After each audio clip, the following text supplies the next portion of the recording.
Ebusia mobibia akwaba e de ba Attention TV so filler eso ana ye de beso mo Attention TV e wo YouTube and Facebook aye Attention TV GH e wo Facebook okwa no afolo ye fefefe no we mia notification bar no send say e call live pa na bi to Facebook na won so anya sa enso na de ba YouTube so a obe subscribe e de amayen wo subscribe na wo share o share no so no akai se be me notification bar no se de bitum pe no anya konkon akwai se mba mani na aya wo de sene amanfo a obebie na nyem ma na ye recharge more ani enomu sa we de obebie ntim pa cho aya na we me notification bar na de amame na se de video tumpe na we nya no wasanto agya wadwenkyere e wo comment section ho e de amame filler ye kansem ene ensem no mu ye de ensem no e dosho aye wo Ghana memu ha sei ana journalist bi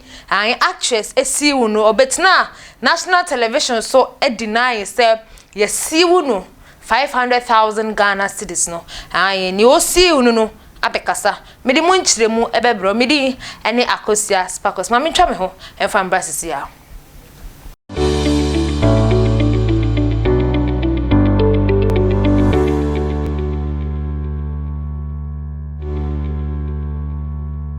Ebusia me dase paye se wonya bre e de twa ma metwa me ho e de ebaye bede nsem no ebesom mode ya wiase mu hase no wo sha atare na hu se echew na wodu baby na wotimi mpoto a na wawro na wapania wodu baby a betimi apoto school wo hwe enye obi antine edi school baye school ne say white man job ani and dey see suatra intine na e wo school asia na nkon school na wo kwa wonwie da na so ko bi man so da school no kwa wo baby artist ba ko Ghana memu hase on de nyumu no oba mu nchaye so ogentre ha e wo Ghana memu hase ene alata memu nipa meka ne ho asem ene Black Sheriff say be hu se 2022 early 2022 no ye hu se na yete se o de no ho kodon UPSC school ayi ba ko e wo Ghana memu has na chese ne wasi wan feli ne ma me school fees otu e na eno kraja mo hwe ko free chese aban na moka o passe o di ko UPS na so abeto just bread dey aye drop out of school ni mu why UPS no ko se wontimi e den nti na wontimi o se akwai se nyum to no of yakasa nyum to no so a nyuntuni ode nyumi baaye eye first and second sermon na anti mary somewhat ase minim to ntimpa cho mempe hawo aye and so no so mpe hawo nti no o hwe se lectures no omo kwaja no nti no so ojai aye ese no Black Sheriff ojai school sa school na nyobi na ebo ma no ankasa be kai tam na wa class wa na woni mo bi pa wa bom akwa na bo ze no legon wanga say out na sa honyo hu say ana boy result be no do call go and so Black Sheriff no wa pass yo akọ UPSC also no dey UPSC no ono feel say omo run it too fast what I say ona show no ye sa nkrofo na what na class teacher say S na wa chegu to no ha no nko bie book ade ya bia exam scroll ha no nko bie book na so oja school no wanka ho wan be ka say medimeni behwe nyum to dabi osan so ekire se wakosuku mu foforo o gidi se honom no de woni o be kon pepepe fi se UPS honom no enyum ni ntino na obehu ene no colleges no chno colleges na college no kwa ayi na lecture no actually dada no obehu no bisa on question na say he is far behind na so gidi se school na wakomu de se school na wakomu de when this close ni de oni omo ebe ko pepepe omo no si A ono si A omo si B ono si beka B omo si D ono si beka D and A to Z na one omo ana be ko na kire se Black Sheriff asesa university and we free UPSC akọ school fufra onfa embetu dwa ebusua aya na Ghana hanom no ebi pe omho asem aya amenti ase wan kasa first one no so ye lawyer by profession ye ka se bo school ni din kra wantimi ambo okotna TV so ne interviews akese interviews ana oyeni na ohwa na ekutia interviews nkwa na oye na ojaye no sand call baby fufuro okoye na okaka obi ho asem onim se sa nipa ye ka ne ho asem you know ye no nonsense girl no nonsensical girl ana no ka ne ho asem o ka ne ho asem sa wa nya abotre wan hwehwe mu no wanka na sa ga no ka ya na asem ba ya me pese me kan so we de me ka mana guchie ai what Ghana memu ha se ne ehun se Tvgh Nelson actress o Ghana memu ha se ye nim se ono de wo kan ho asem no wanka ne ye wo ko fa ne de ejika na wo ta sabi otimi kra si wo court ana ode ye di ayi letter tintin bi ebe ne nam social media say once na wonam fufuo so akobi adim and the nam so say defamation ne ho sensem say ye si wo be 500 okotna TV so a wo se won sanka letter yida ana wo kra wonnim se wonti po se Tvgh Nelson Chris yo ne bro fa ka se ni tu yo kekaye ai oh letter abusia yanko hwe bra Monaguchi describe so no de letter letter bi ono so a onti say yesi na obi de letter kra be hye ne sa say me Monaguchi kra no yesi o me Tvgh Nelson esui me yenkotie embrasisia Sasa me da bontin court Tvgh Nelson e de call court a court ebuye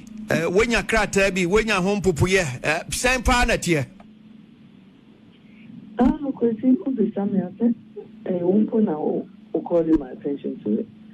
We just hear our court. We need to go to me uncle court. Unim say na seminal court. Unim say Tvgh Nelson or the Wakwa Kujina court. Oh, Debbie.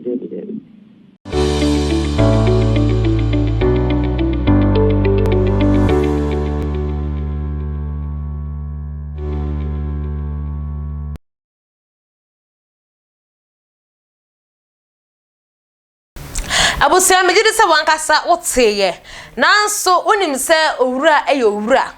owura yi kopie mu e wo 100.5 Accra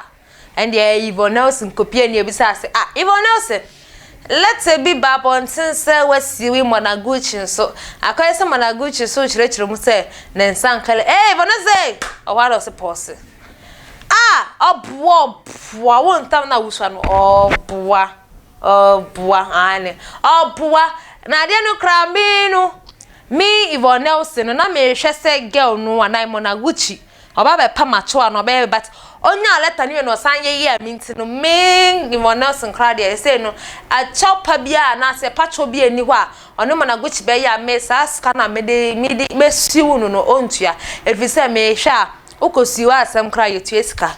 and then who legal actions then me lawyer no kra metua ne ka nje sa aska na menjai ema ne nko ebusia yenkotie Tvgh Nelson ankasa enu nsema o kire se sat court you know se siu court na ode ma Monaguchi na eyere yenkotie mbasisia okay ka ebe me de say bia nka mo ne me lawyers ne be kasa but asem ne de amuhu bia wa bonteno it's they see a court in time saying when a lawyer kasa nti de yehu say wasiu no na mo damage no 500,000 na no correct me patron bibia amuhu ye bia ye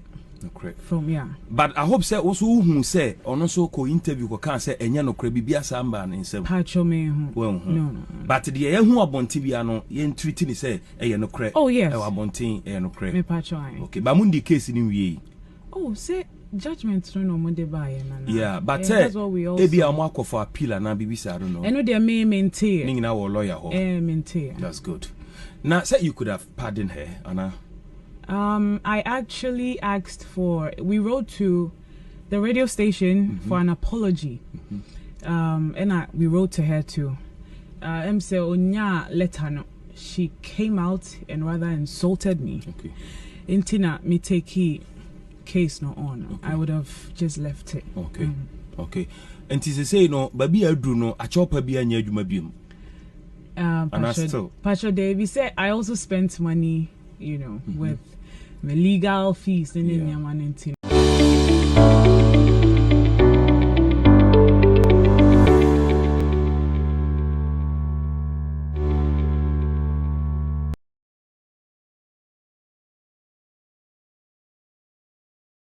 abusia se we de wasoma we de otia me ojene se ai mate nana omosi o mate o se mo ankasa mote ne ekoso abusia na me ka tell se ne ekoso eni se bogoso accident na akoso wo hwa akwa university ono so ba koye mbo oba koye aye de e de amom eni ti o se e de kakra wo no bia wo lo ife na ne be ko de fabra na on fan kan de no fan to bibia no fan bi na on fan koma won a wo ho atochima eni bibi nto betimi afre no e wo 054 8302985 054-830-2985 na nyankopo engusu enshira. Attention TV esini fila o fila ye cansem. Keep watching.